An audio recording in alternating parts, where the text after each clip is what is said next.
Hello everyone, চলে এলাম আরও একটা নতুন ভিডিও নিয়ে। সকালবেলা স্নান করে রেডি হয়ে গিয়েছি, 3 বোন মিলে পুজো দিতে যাব। যেহেতু আজকে দ্বিতীয় সোমবার, আর তোমরা তো আমার ভিডিওতে দেখেইছিলে প্রথম সোমবারে কিন্তু আমি ঘরেই জল ঢেলেছিলাম। সেই কারণে ভাবলাম আমাদের এখানে কিন্তু অনেক বড় হচ্ছে গিয়ে না জাগ্রত মন্দির আছে, বাবা বদ্রীনাথ মন্দির। তোমরা হয়তো যারা আশেপাশে থেকে আমার ভিডিওটা দেখছো তারা হয়তো জানবে বদ্রীনাথ মন্দির কল্যাণপুরেই।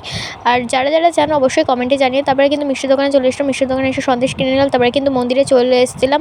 আর দেখো বর্ষা বলে অনেকটাই কিন্তু জল উঠে গেছে, আর অনেকটাই ভিড় হয়েছিল কিন্তু দ্বিতীয় সোমবারে। আর পুজো দেওয়ার ভিডিও ক্লিপটা তোমাদের সাথে শেয়ার করতে পারলাম না, যেহেতু অনেক ভিড় হয়েছিল সেই জন্য ভিডিও ক্লিপটা নেওয়া হয়নি। তারপর পুজো দেওয়া আমাদের কমপ্লিট হয়ে গিয়েছিলো। পুজো দেওয়ার পরে কিন্তু আমরা এখানে সবাই মিলে একটু ফটো তুলে নিচ্ছিলাম। আর দেখো এখানে কিন্তু বোন এখানে বদমাশি করছিল আর কি। আর আমার বোন দেখো ওদিকে বসে ভাবছে, কী ভাবছে ও নিজেই জানে না। আর দেখো ওকে তাকাতে বলছিলাম, তাকাচ্ছিল না। এদিকে কিন্তু বাবাইও বসেছিল। তারপরে কিন্তু আমি বাড়ি এসে ঘরের ঠাকুরে কিন্তু পুজো দিয়ে দিচ্ছিলাম। আর দেখো এখানে চন্দনটা বেটে নিলাম।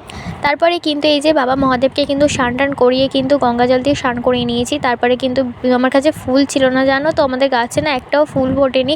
সেই কারণে কিন্তু এই যে বেলপাতা আর হচ্ছে গিয়ে না ধূপও দিয়ে কিন্তু আমি মহাদেবকে দিলাম। তারপরে এই দুধ দিয়ে দিলাম, দিয়ে হার আর মহাদেব অবশ্যই একটা করে কিন্তু কমেন্ট করে যেও। তারপরে কিন্তু এখানে আমি ঘরের পুজোটাও দিয়ে নিলাম। পুজো দেওয়া কিন্তু আমার এখানে কমপ্লিট হয়ে গেছে। তারপরে কিন্তু আমি এখানে লুচি আর তরকারি খেয়ে নিচ্ছি। তোমরা আজকে উপোস করে কী খেয়েছো অবশ্যই কিন্তু কমেন্ট করতে ভুলো না।